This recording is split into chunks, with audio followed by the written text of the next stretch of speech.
Hebrew had been taught in Cambridge since the 16th century, right? Cambridge has had a professor of Hebrew since the 16th century. Why do we have a professor of Hebrew? Because Henry VIII wanted to divorce his wife.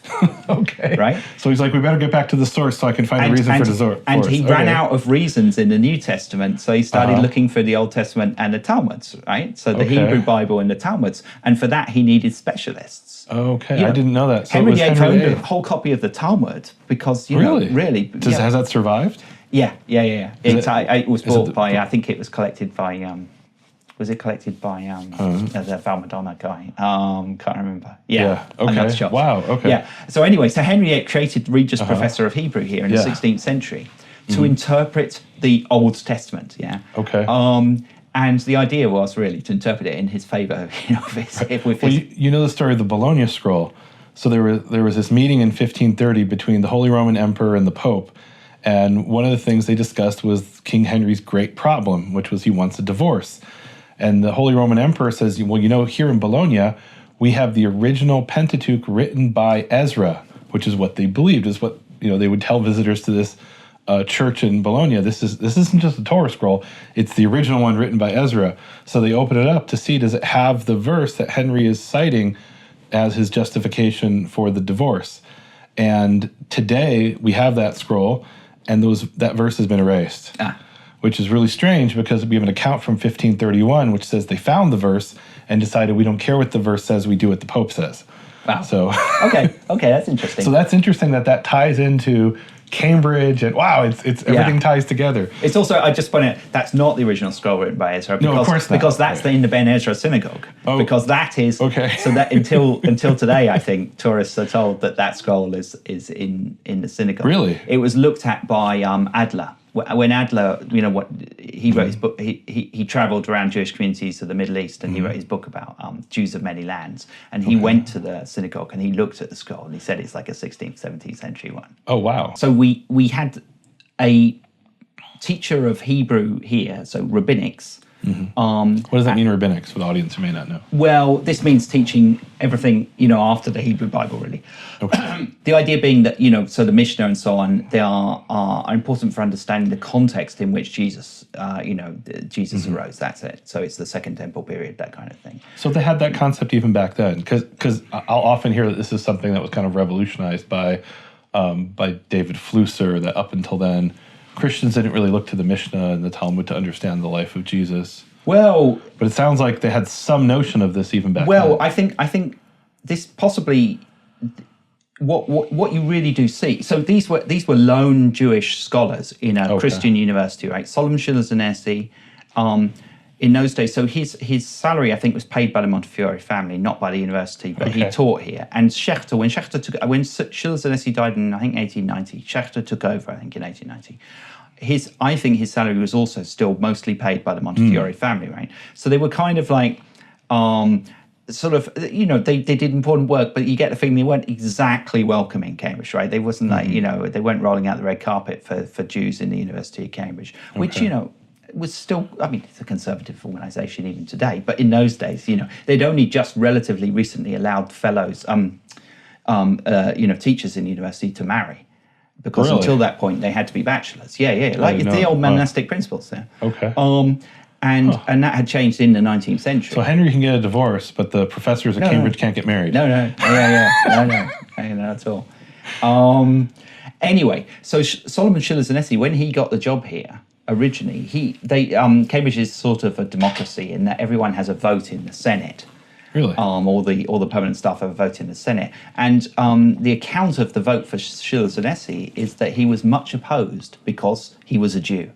Wow. So he openly they didn't have a problem saying that. Yeah. It reminds me of, and I don't know if this is apocryphal or not, but there's a story about Benjamin Disraeli, who later became the prime minister, I think the first and only Jewish prime minister of the United Kingdom. I was going to say England, but I'm not sure that's accurate.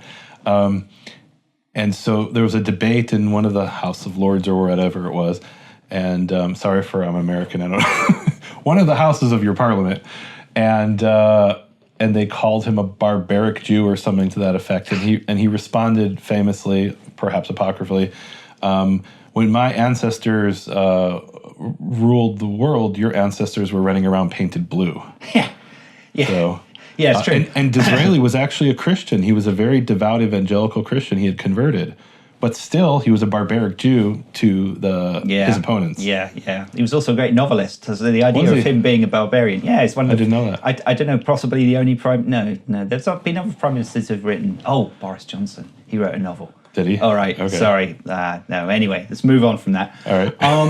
So when Schiller and Hesse started teaching here, he definitely brought a different side to the study of Hebrew.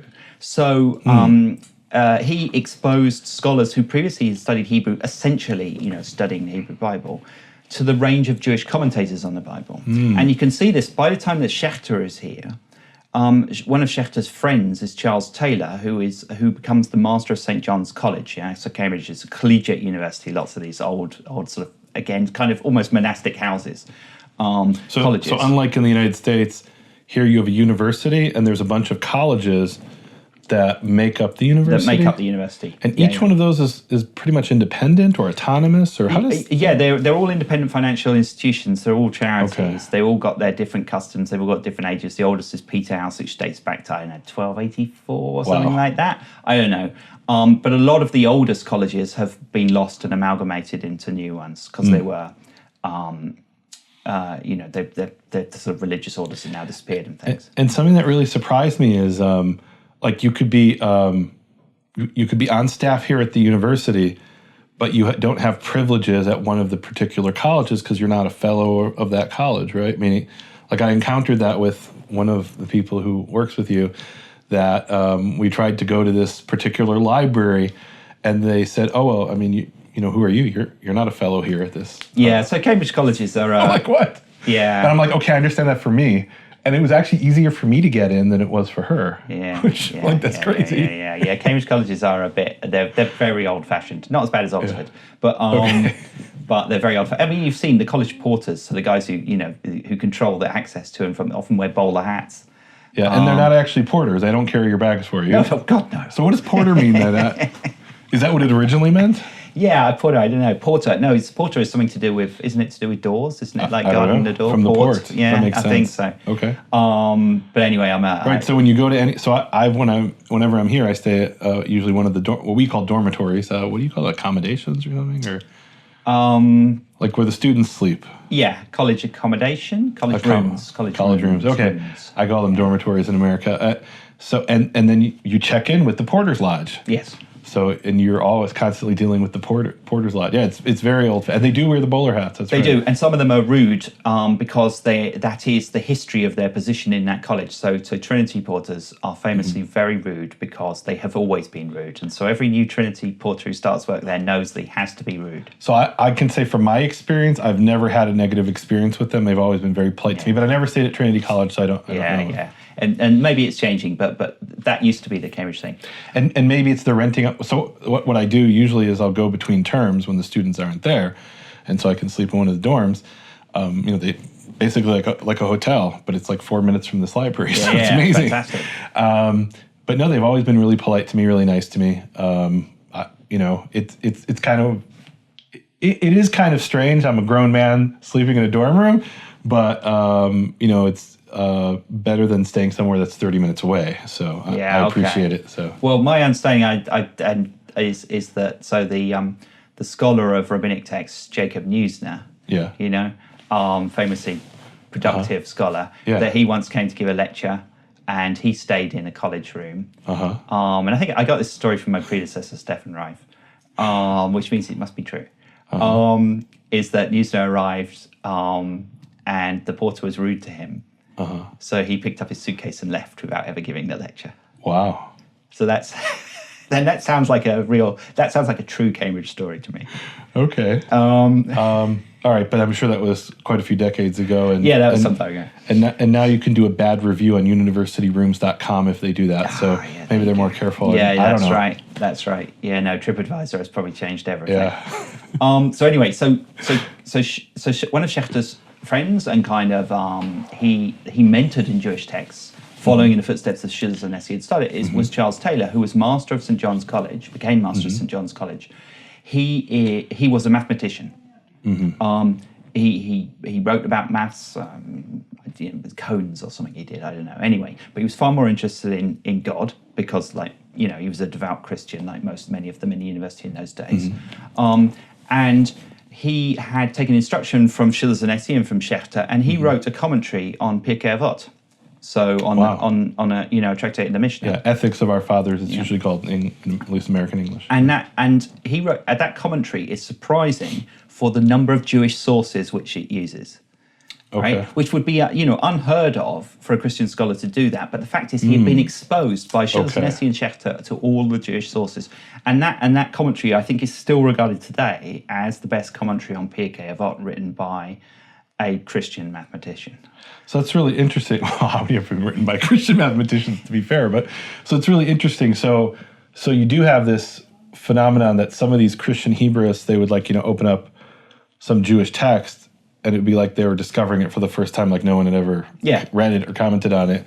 And here you're saying he's within this whole internal Jewish dialogue of, what does this passage mean and how do we understand it? What are the parallels? And he's drawing on all that. That's really interesting. And if you look at the college libraries, so we're in the university library, which is the main library of the university and has an official role in guarding the intellectual knowledge of the nation as well, because we're a copyright library. We get a copy of every book published in the UK. So you have some incredible treasures in this library, and we're going to get to the most important treasure of all, which is the maybe it's not the most important treasure, but it's the treasure that you're focused on, which is the Cairo Geniza collection. Arguably, it is the most important. I guess it depends what your perspective is. Like some people might say Codex Bezae or Bezae, which is also here. Yeah. That's one of the key manuscripts of the New Testament is here in the library. Yeah, one of the outliers because it represents a slightly, considerable differences from the kind of received text. But it's one of the 5 great unseals. And it was deliberately, it was Geniza'd in Cambridge. No, it's absolutely true. So Theodore Beza, who gave it to the university. I think we still have do we still have the letter that he sent with it? I think we do. He sent it to Cambridge, one, to sort of preserve it, but also two, to sort of keep it out of the way so that people, because it was sufficiently divergent from the standard text of the New Testament that it's better if we, people don't look at it that much. Wow. And so that's interesting. So I wonder to what extent that's still the case, meaning the text of the New Testament in the Greek has now, we have sort of a critical edition with Nestle Aland. I think we're at 28. So I wonder how different it is today. I think it's less different today, and we can see where it fits into the different, like the Alexandrian stream and all that. We can see where it fits within those streams. Okay. It's still a very precious manuscript, and it's one that, again, we don't show very often because it's a beautiful manuscript with parchment so thin that it's sort of translucent, but it's very fragile. So, like the Nash Papyrus, we tend not to show that, although it's among our greatest treasures. So, yes, Cambridge has a pretty good record of kind of biblical treasures, and also we've got so in Jewish treasures. I mean, we've got 1,000 Hebrew manuscripts of various kinds, like codices, books. Yeah, like one that is often overlooked is at 1753. ADD 1753. Is one of the manuscripts that these great scholars of Masoretic studies, like Yevin and Dotan, they embroider. One? It's a Yemenite one from the 16th century, but the claim is that it was copied either directly or maybe several generations removed from the Aleppo Codex, and it includes parts of the Aleppo Codex that are now missing. Yes. So it's one of the key manuscripts that when Breuer was comparing all the different manuscripts of the Tanakh, he considered this one of the key witnesses. So think about it. We should really digitize that manuscript. I don't know why. I photographed the whole thing, so I'm happy to share the images. But you can photograph it much better than I can with your sophisticated. Really, it's about the lighting, right? And you have to spend quite a bit of time to kind of position it. But that absolutely needs to be digitized. It's really an important manuscript. Yes, that's true. And and it's a good example of how medieval manuscripts are important. It's not just all about the Dead Sea Scrolls. The Dead Sea Scrolls will tell you a story about the Bible, but it's a different story. They're not, it's not the Ur text. You're not searching for the best best edition of the final text from the Dead Sea Scrolls, because the Dead Sea Scrolls represent a text still in flux. Well, in this case, it's a really late manuscript, but may represent a textual tradition 700 years earlier. At least that's like what Breuer's claim was, right? So a lot of times we'll say, oh, that's a late manuscript. We can ignore that. It's not important. But sometimes the later texts preserve an earlier version of the text. Yeah, and if we've decided the Aleppo Codex is the text that we want, then any witnesses to it are important because of the great loss that happened. Now to he the was manuscript focusing itself. on things like Gaiot and the kind of obscure linguistic features. And the problem with that is there was this claim by almost everybody who wrote a manuscript in Yemen that it was based on the Aleppo Codex, right? It's kind of a formula that you spit out because Maimonides gave a stamp to the Aleppo Codex. That's right, and they worship Maimonides. And whatever Maimonides, he basically, as they saw it, at least saved Yemenite Jewry.